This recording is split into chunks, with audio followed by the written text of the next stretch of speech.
നമസ്കാരം. മലയാളി വാർത്ത ഇൻസൈഡിലേക്ക് സ്വാഗതം. തിരുവനന്തപുരം മുൻ മേയർ ആര്യ രാജേന്ദ്രന്റെ രാഷ്ട്രീയ മോഹങ്ങൾക്ക് തിരിച്ചടിയേകിക്കൊണ്ട് ഡിവൈഎഫ്ഐ സംസ്ഥാന നേതൃത്വത്തിൽ നിർണായക തീരുമാനങ്ങൾ വരികയാണ്. സംഘടനയുടെ സംസ്ഥാന പ്രസിഡന്റ് സ്ഥാനത്തേക്ക് എത്താനുള്ള ആര്യയുടെ നീക്കങ്ങൾക്ക് CPM സംസ്ഥാന സെക്രട്ടറി MV ഗോവിന്ദൻ കടുത്ത തടയിട്ടതോടുകൂടി മുൻപ് താൻ പ്രതീക്ഷിച്ചതെല്ലാം അവതാളത്തിലാകുന്നു എന്ന യാഥാർത്ഥ്യം ആര്യ രാജേന്ദ്രന് ബോധ്യപ്പെട്ടിരിക്കുകയാണ്.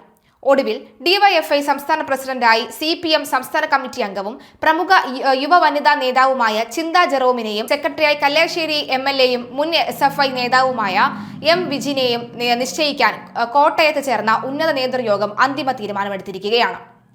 അതായത് ആര്യ പാർട്ടിയിൽ നിന്നും ഏകദേശം പുറത്തായ മട്ടിലാണ് എന്ന് വ്യക്തം.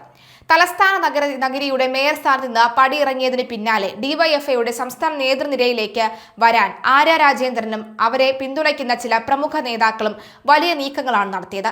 സംഘടനാ മികവും യുവമുഖമെന്ന പ്രതിച്ഛായയും മുൻനിർത്തി ആര്യയെ പ്രസിഡന്റാക്കാനായിരുന്നു നീക്കം. എന്നാൽ പാർട്ടി സംസ്ഥാന സെക്രട്ടറി MV ഗോവിന്ദൻ ഈ ആവശ്യത്തോട് തികഞ്ഞ എതിർപ്പ് പ്രകടിപ്പിക്കുകയായിരുന്നു. സംഘടനാ രംഗത്തെ സീനിയോറിറ്റിയും പ്രവർത്തന പരിചയവും കുറവാണെന്ന കാര്യം ചൂണ്ടിക്കാട്ടിയാണ് ആര്യയുടെ പേര് MV ഗോവിന്ദൻ നിരാകരിച്ചത്. വിദ്യാർത്ഥി യുവജന പ്രസ്താവനകളിൽ ദീർഘകാലമായി സജീവമായി നിലനിൽക്കുന്ന ചിന്ത ജെറോമിനെ തള്ളി ആര്യയെ പ്രതിഷ്ഠിപ്പിക്കുന്നത് പാർട്ടിയിൽ തെറ്റായ സന്ദേശം നൽകുമെന്ന ഉറച്ച നിലപാടിലായിരുന്നു അദ്ദേഹം. ഗോവിന്ദന്റെ കടുത്ത എതിർപ്പോടെ ആര്യയ്ക്കായി രംഗത്തിറങ്ങിയ മുതിർന്ന നേതാക്കൾക്ക് പോലും ഈ നിശബ്ദരാകാൻ നിർബന്ധിതരായി. ഇതോടെ കൊല്ലത്ത് നിന്നുള്ള CPM സംസ്ഥാന കമ്മിറ്റി അംഗം ചിന്ത ജെറോമിന് പ്രസിഡന്റ് പദവിയിലേക്കുള്ള വഴി തെളിയുകയായിരുന്നു. വിദ്യാർത്ഥി രാഷ്ട്രീയത്തിലൂടെ കടന്നുവെന്ന പാർട്ടി സംസ്ഥാന ദേശീയ നേതൃത്വങ്ങളുമായി അടുത്ത ബന്ധം പുലർത്തുന്ന ചിന്തയുടെ പേരിന് MV ഗോവിന്ദൻ പൂർണ്ണ പിന്തുണ നൽകി.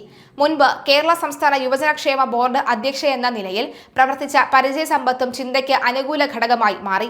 സംസ്ഥാന സെക്രട്ടറി സ്ഥാനത്തേക്ക് കല്യാശ്ശേരിയിൽ നിന്നുള്ള രണ്ടാം തവണ MLA ആയ M വിജിൻ എത്തുന്നത് സംഘടനാ മികവ് മുൻനിർത്തിയാണ്. SFI സംസ്ഥാന സെക്രട്ടറി ആയിരിക്കെ വിജിൻ കാഴ്ചവെച്ച മികച്ച പ്രകടനവും അണികളെ ഏകോപിപ്പിക്കാനുള്ള കഴിവുമാണ് ഡിവൈഎഫ്ഐയുടെ അമരത്തേക്ക് വഴി തുറന്നത്. നേതൃമാറ്റത്തിൽ പാർട്ടി കർശനമായി നടപ്പിലാക്കുന്ന 38 വയസ്സെന്ന പുതിയ പ്രായപരിധി നിബന്ധന വിജിന്റെ പേര് ഉറപ്പിക്കുന്നതിൽ നിർണായകമായി. 38 വയസ്സ് പൂർത്തിയായ മുതിർന്ന ഭാരവാഹികളെ മുഴുവൻ ഒഴിവാക്കി പുതിയ നിരയെ കൊണ്ടുവരാനാണ് MV ഗോവിന്ദന്റെ നിർദ്ദേശം. പ്രായപരിധിയിൽ ഇളവുണ്ടായേക്കുമെന്ന് കരുതിയ പല മുതിർന്ന യുവജന നേതാക്കളുടെയും പ്രതീക്ഷകൾ ഇതോടെ അസ്തമിച്ചു.